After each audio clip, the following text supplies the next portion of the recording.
महाराष्ट्रात आता देशी गायींची ओळख राजमाता गोमाता अशी असेल। भारतीय संस्कृती जपणाऱ्या देवाभाऊंच्या महायुती सरकारने हा मोलाचा निर्णय घेतला आहे। या संबंधीचा शासकीय अध्यादेश नुकताच जारी करण्यात आला आहे।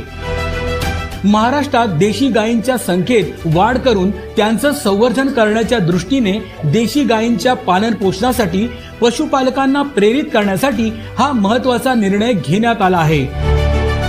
राज्यात देशी गायींच्या संवर्धनासाठी प्रति गाय प्रतिदिन 50 रुपये अनुदान देण्यात येईल।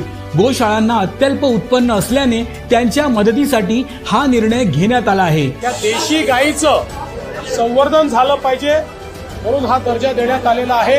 आणि एवढंच नाही तर ज्या ठिकाणी पांजरपोळा